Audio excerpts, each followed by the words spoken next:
The Broncos quarterback room now complete. How does Sam Ehlinger fit in with Sean Payton's scheme? Have the Denver Broncos made themselves a free agent or player destination once again? And yes, we will have another guest to help us continue our Mile High Milestones countdown as we continue talking through the 30 biggest storylines in Colorado sports over the last 30 years in celebration of Denver Sports 104.3 The Fan's 30th anniversary. All things to come on today's rundown, but we must begin in the NFL, where it was announced earlier this morning, first broken by Jordan Schultz, that the Denver Broncos have signed a one-year deal with veteran backup quarterback Sam Ehlinger. He was a sixth-round draft pick by the Indianapolis Colts in 2021, coming out of the University of Texas. And while it hasn't really caught on for him in the sense of becoming an NFL starter and kind of flourishing at the NFL level, he has somewhat established himself through preseason appearances and backup spot appearances as a serviceable backup quarterback. And then the first question becomes, A, what's Sean Payton's plan for him? Will we see another quarterback competition this offseason, albeit for a backup spot? And just how important is that backup role going to be in Bo Nix's sophomore season? Jarrett Stidham, who was signed by Sean Payton pretty much right after he got to town, has had multiple years in Payton's system and was clearly handpicked by the Broncos head coach. So it would seem to lean toward the fact that Stidham is slotted to be the backup, and that this Sam Ehlinger signing will relegate him more to that reserve quarterback, emergency quarterback role.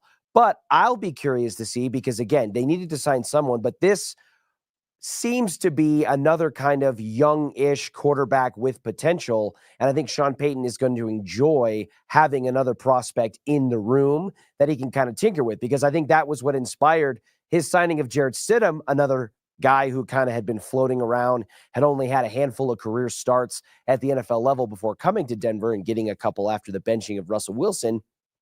But I think Sean Payton is someone who enjoys and has excelled at working with quarterbacks, and this gives him another project, maybe not on the level of Zach Wilson, who I think still has genuine starting aspirations and potential to start in the NFL. This seems like definitely more of a reserved role, but I will be curious to see about how the three quarterbacks complement each other and where they can go with that in training camp. So a lot to kind of look through in that regard. But it's clear that Bo Nix is the starting quarterback. That's not to say that the backup won't see time, because up until this past season, in almost every previous season, the backup quarterback posted minutes in some form for some reason, be it injury, be it benching, what have you. Sam Ehlinger probably isn't the best example of this. But I do think that I found some of Sean Payton's comments interesting when it was when he spoke earlier this morning at the NFL owners meeting, which is in Tampa Bay. Our own senior writer Andrew Mason was out there on the scene covering things for us, in addition to covering the Rockies opening series out there in Tampa Bay at the minor league stadium. But Andrew Mason was able to capture some pretty significant comments, in my opinion, from Sean Payton, as he spoke on a number of things, from the signing of Dre Greenlaw and Talanoa Hufanga to potential rule changes that are being proposed as the owners kind of gather their meeting of the minds there that they do every spring, but also about the signing of Evan Ingram. And we definitely pinpointed that specific signing. It wasn't the first signing, but we had pinpointed that as, okay, this is Sean Payton's stamp on free agency in finding his joker role for the Denver Broncos. That is something that when he was with New Orleans, he was very adamant about including that in his offensive scheme. We saw it manifest in the form of Jimmy Graham, Alvin Kamara, Jeremy Shockey, Reggie Bush, the Michael Thomas to a certain degree at the wide receiver position. So we saw it manifest itself in different ways, but the most successfully it manifested itself in New Orleans was at the tight end position, which coincidentally is a position that the Broncos have been woefully underperforming at and underwhelming at since Julius Thomas walked out the door over a decade ago. So with Evan Ingram, who is right around the ripe old age of 30, and was highly touted coming out of the draft, initially with the New York Giants before faltering a little bit due to injury in Jacksonville. How much he has left in the tank remains to be seen, but I think the philosophy behind the signing and the comments that Sean Payton made about Evan Ingram signing point toward the fact that there's going to be a good college try here. Sean Payton, when talking about Evan Ingram, said, I think we're a team that players really want to play for. I certainly think we're a city that players want to live in. But when you're looking at the interior triangle of your passing game, and the interior triangle being composed of 3 points, tight end, running back, and that third receiver, when you're seeing a lot of that shell coverage, again, made famous by Vic Fangio with his too high shell that a lot of teams have mimicked, when you're seeing that kind of coverage week in and week out, it's going to be very critical for the Denver Broncos and for Bo Nix to be able to have capable pass catchers at those three positions that make up the interior triangle. We'll see what they have at the running back position. They have not addressed that in free agency yet. And so I assume, even with a late free agency signing, if they are to go that direction, I assume they're going to attack that pretty aggressively in the draft. So if you have an inside receiver, which we've seen them use Marvin Mims pretty successfully in that role, and maybe we mix in some others, some Troy Franklin as he continues to build and develop after an up and down bumpy rookie season, and Devon Vele as well. But if you have like a Marvin Mims figure on the inside, you address the running back position early and potentially often in the NFL draft, and then Evan Ingram completes that triangle for you, I think we're going to see a significant boost in Bo Nix's production, or at least the efficiency of the offense and the two-dimensional nature that they lacked in a lot of games last season. So I think Sean Payton clearly had an eye for Evan Ingram, and even though he left to go to Los Angeles for a visit, I don't think Sean Payton had any intention of not walking away from the free agency period without a piece like Evan Ingram to get them going into the draft and open up versatility and flexibility options for where they want to go round by round. In terms of being a destination again, I mentioned Julius Thomas just a minute ago, and that success and the flourishing at the tight end position that we saw with Julius Thomas, who posted 12 touchdowns in consecutive seasons, that came during the Peyton Manning era. And that is the last time that you can say with any sort of confidence that the Denver Broncos were considered an NFL destination by players, by coaches, from a media and attention standpoint with eyeballs. Players wanted to come to Denver to play when Peyton Manning was here. And I think it's a little early to call it outright a success again, but the unexpected in some ways nature of Bo Nix's success in his rookie season and the way that the Broncos were sparked back with they were defibrillated in a sense with a little bit of life shocked back into them by finally having a quarterback that was able to perform at an adequate to above average level on a consistent basis. You may already be starting to see that, because even with the signing today with Sam Ehlinger, he had other options. That was in Jordan Schultz's report. He had other options, but he chose to come to Denver to play with Sean Payton, to fit within the Broncos scheme and the culture that they're building and the organization that is kind of rising year by year out of the doldrums that they've lived really since Peyton Manning walked out the door. But Talanoa Hufanga and Dre Greenlaw, it's also come out that the 49ers came back at the 11th hour, including going out of their way to visit the players at their homes to try to bring those guys back and keep them in San Francisco, and they still chose to go to Denver. Is money a part of things? Obviously. In the NFL, especially with the inflated contracts and the bloating that can come on any year at any given time positionally, that as a free agent is going to sway things in a significant direction. But it's not like the San Francisco 49ers are a losing organization. Now, they've had a pretty max exodus this last offseason, but the fact that Kyle Shanahan, who's one of the premier coaches in the National Football League, and the 49ers, who over the last half decade minimum have been one of the more winning teams in the league, the fact that they were unable to retain their top talent in favor of them leaving for Denver, I think at least shows a spark in the right direction. And I think Sean Payton alluded to that in his comments at the media breakfast, where he said, I think we're a team that players want to play for. I think we're certainly a city that's very appealing for athletes who want to live. And I think a lot of that is the result of the early success we had last year with a young quarterback. So the proof is going to be in the pudding. We're only 1 year into this thing, but I think another added benefit and another piece of evidence toward the healing nature that a competent quarterback can have on a team, especially one like the Broncos, who now have synergy and alignment from quarterback up to coach, up to front office, up to ownership. I think this is just going to be another manifestation of the benefit we're going to see rolling year into year, provided Bo Nix can continue on the path that he's already on. Okay, it is time to continue our Mile High Milestones countdown presented by your local Ford dealers. We have been counting down, starting at number 30 with Ubaldo Jimenez's magic season for the Colorado Rockies in 2010, winding through multiple Stanley Cup championships, through dramatic twists and turns like Valeri Nichushkin's postseason absences, John Elway's induction to the Hall of Fame, which was bolstered by his arrival as general manager after his retirement as a player. And we have finally arrived at the top 10. We are cracking the top 10 this morning with another polarizing and somewhat interesting, as time continues to fade away from it, storylines in the last 30 years, and that is the trading of Carmelo Anthony. And to join us in this walk down memory lane, we bring in Chad Anderson, who was embedded deeply into the Nuggets organization, covering that beat at that time.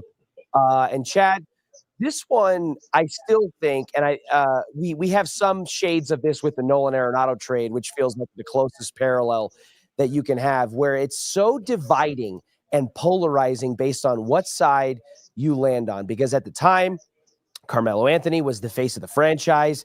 He was the player that kind of hoisted them toward any semblance of relevance. Just a year or two prior to his trade, helping them to their first Western Conference Finals appearance as a franchise. And then it all seemed to kind of fall apart pretty quickly after that. The rumblings in the beginning, especially when you look back in hindsight, was that Carmelo, even after a team that just a year prior had made a Western Conference Finals appearance, wanted to make sure that the Nuggets were invested as an organization in winning, and he did not want to be a part of a rebuild. Is that how you remember the initial discourse of this all unfolding? That's what we've learned, and that's what it ultimately ended up being in the history of this story, but that was not the discourse at the time. No one had any comments, no one had any kind of insight saying that the Nuggets aren't doing enough to give Carmelo what he needs to win. That was not the talk at all. It was, why does Carmelo want to be traded? And he's ungrateful. He wants to leave us. No one looks at it the way maybe some people have come around to look at it now. And really, this whole thing unraveled very quickly, starting in the spring of 2010, and then it kind of really hit the gas pedal in the summer of 2010, and it required a lot of patience from Masai Ujiri to hang on through basically 3/4 of a season after the All-Star break before finally making a trade. But there were a lot of elements that went into this, and it really goes back to the Western Conference Finals loss to the Lakers in 2009. Mm-hmm. In 2010, they start that season 35-18, and Chauncey and Melo are all-stars. George Karl coaches the all-star team. But then after the all-star break, he gets diagnosed with neck and throat cancer and leaves the team. They spiral the rest of the season with Adrian Dantley at the helm. They're not doing too well, but they go to the playoffs, and they match up with Utah in the first round, and they win game one. Carmelo has 42. They're looking good. It's like, okay, we can recover. We can get ready for the playoffs and get organized. From that point on, they lose 3 straight, and they end up losing the series in 6. So very deflating. He had a huge game one. They took a leg up in the series. Then they lost 3 straight games, and it all fell apart. They lose that series. So you go into that offseason, and Carmelo gets married. He had been engaged to Lala Vasquez for 6 years. They finally get married. And the wedding, get this, Richie, The wedding is not only in New York with all of the NBA marquee names and his peers and his cohorts attending. It happens 2 days after the LeBron James decision to go to Miami. Mm-hmm.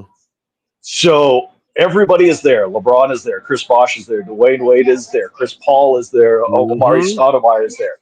And there was an infamous toast made by CP3 talking about a big three because that was the dominating news story of that week, right? Because they had just done it in Miami and they were talking about doing it in New York with Chris Paul and Omari Stoudemire.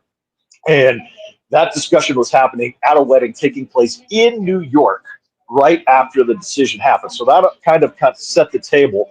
The interesting thing about this is when you rewind it back a few years and all of that 2003 draft class signed their second contract, their initial extension, LeBron and Chris Bosh and Dwayne Wade and all those guys signed a 4-year extension that allowed them to do that and re-up in Miami at the timeline. Carmelo signed for 5 years. So he couldn't do it at the same time that they could do it. So he had to organize something different if that was going to be his plan moving forward. But from the time that wedding happened in New York, it kind of led to a private trade request. That's the one thing that the people who weren't around don't remember. He requested it privately to the Nuggets. He never said anything publicly, right? Social media wasn't what it is today. He didn't go out and say it. He wasn't on talk shows. He wasn't saying, I demand to be traded or I was going to sit out. Yep. None of that happened. He requested it to the organization and said he would prefer to go to New York or Brooklyn. And then the organization held on to that. And over time, throughout the course of the season, it slowly leaked out that he wanted that trade to happen. But Carmelo never said a word publicly that he wanted out of Denver. Yeah, and you mentioned kind of the fallout that happened, and it was quick. Going into that All-Star break, they were neck and neck for the top seed in the West with the team that had just bounced them that previous season. And so from a fall-off standpoint, it did not exist. And then the George Karl situation with the throat cancer happens. They end up sliding from second all the way to fourth, matching up with Utah and getting bounced. But it wasn't as though the Nuggets financially weren't ready to commit to him either, because at the time he had been offered a 3-year, $65 million max available extension, which by today's NBA standards seems ridiculously cheap. But so you mentioned Lala there as well. And I think that, especially from the fan base, has been a pricking point for those who want to assess villainy or cast, some blame there, because it was, in some fans' minds, it was Lala who was giving Carmelo the visions of the Big Apple and the dreams, because she wanted to advance her own career in films and on stage and things of that nature. How much of that influence, because this is his now wife after a 6-year engagement, how much of that influence do you think actually fed into Melo's desire to leave Denver? I don't think it was the primary factor, the way it's been positioned. Yeah. But the one thing you did say there, the key phrase is now wife, right? Mm-hmm. It's a different situation from her being here and living here as girlfriend, fiance for 5 years, and then now being the wife and saying, okay, we are now committed. We're in this together. Kaya and our son is part of the picture. We are going to New York, and that's what mama wants, right? Not as the girlfriend or the fiance, but as the wife. That is the influencing factor, I think, that did carry weight from that point going forward. But I also think, Richie, like the underreported element of this is you take what happened with George and Carmelo being unsure about his situation and his health going forward, and they had already had a bit of a tumultuous relationship in the player-coach relationship with that team. But then the way that they lost to Utah, I think Melo really considered that he was like, I had a monster game one. I had a couple, another 30-point game. We couldn't do anything in that series. And this whole plan of action, like, it's not about them committing that $65 million to me. It's about that we are still in this Kenyon Martin, Nene, Chauncey Billups, J.R. Smith, Birdman path. And that's not going to be enough when Miami has built a big three. And no one ever really brought that up. No one talked about Carmelo's basketball interest there, saying, look, I can continue losing the first round, but I can do that with my wife happy in New York. I don't have to do that here anymore, right? I can try something different and at least go be in the city I want to live in. But he was also very frustrated with the organizational path of the roster building, and he thought that that whole plan, with basically the core of Melo, Chauncey, Kenyon Martin, Nene, J.R. Smith, had run its course.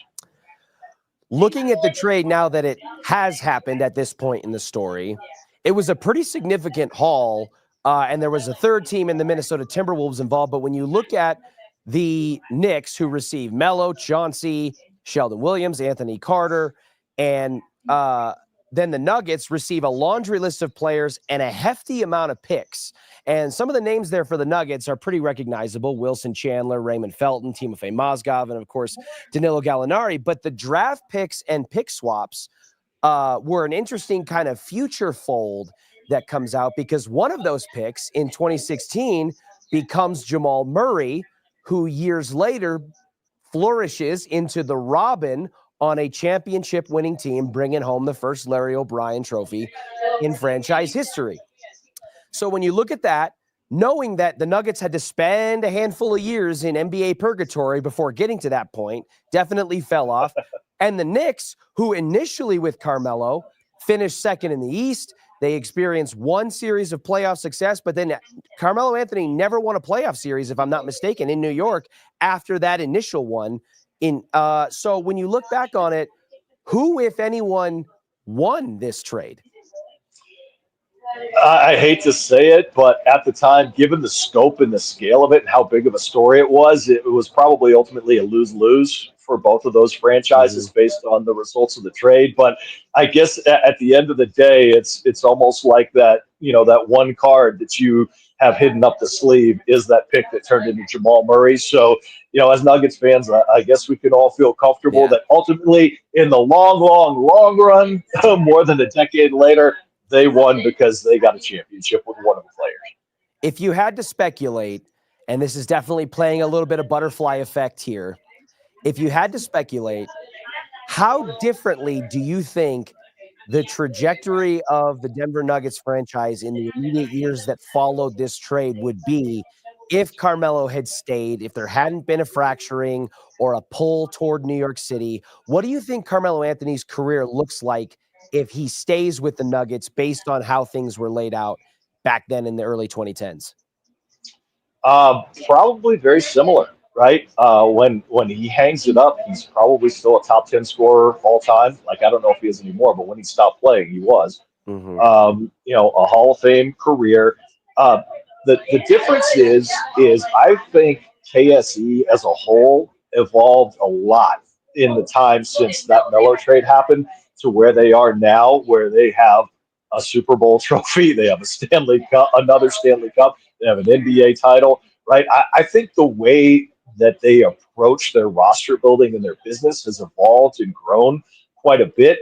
And that would have been the interesting part for me to see, is how they would have continued to adapt and adjust away from that core that Melo was getting frustrated with if he was going to remain the centerpiece. That would have been the most interesting, I think, butterfly effect element of it.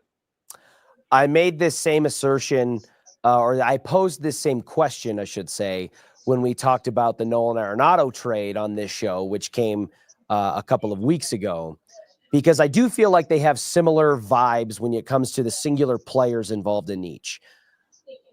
Looking back on it all these years later, do you think Carmelo Anthony deserves the villain label that he is assigned, even by many still to this day, for the way things panned out before his eventual departure to New York? I don't. I really don't. And I know I'm in the minority here. Maybe you are joining me, but he never badmouthed Denver. He never publicly said, I want out of there. He never talked about the fans or the town. He never even said anything about the organization. He made a private request that was ultimately, it was delivered over a long period of time. It was a very long, 6, 7, 8 month process before it finally got finalized, and he went to his preferred destination, but he didn't make any noise. He went out and played every night. He was averaging 25 points a game, almost 8 rebounds a game. He continued to produce the way he'd always produced. He never made a peep about it. Everybody that still just holds that flame and that burning desire to hate on Carmelo in their heart. I ask you, if you're not happy in your job and where you work and who you work with, and you don't think you can be successful, would you, have one eye looking in another direction to see where else you could work? And that's what it was, is he was looking for something that he perceived to be better working conditions. We just didn't like to hear it here because we thought we weren't good enough. Yeah. No, I agree with you. I think that each situation is different, but I am in the minority when it comes to the Carmelo conversation, that I too don't hold the villainry label against him. I don't think I did initially with Nolan, although kind of like we saw with Mikko Rantanen and the Avalanche, it does feel like the aging of things for Nolan and the aging of things for Mikko has not quite been the same as it's aged for Carmelo. One more question selfishly for you here on the back end would be, how do we think the Denver Nuggets are going to handle Carmelo's eventual lasting memory with the stadium? Nikola Jokic comes in and becomes the greatest player in franchise history wearing Carmelo's number, and there has seemed to be, at least publicly, a little bit of shiver between the Nuggets and Carmelo still, but we did see them publicly post a congratulations and well wishes and words of affirmation about Carmelo with his Hall of Fame news and things of that nature. How do we see that dynamic playing out when it comes to remembering Carmelo Anthony within Ball Arena and amongst the Nuggets organization forever, with Jokic now in the fold? Yeah, I think the whole jersey number thing just makes it super weird. It makes it so complicated. And I almost have a tendency to think that Carmelo's, his flowers are going to have to wait until Jokic is done. And they wrap up and they do his statue and his jersey retirement. And then somewhere down the line, it's this delayed gratification, right? It's the Randy Gratishard of the Hall of Fame, but it's Melo's version in Denver. It's not something that I think is going to happen anytime while Jokic is still an active player, which is very, very strange, because it probably should coincide with his Hall of Fame induction. That would make the most sense, but I think the jersey number just makes it too weird.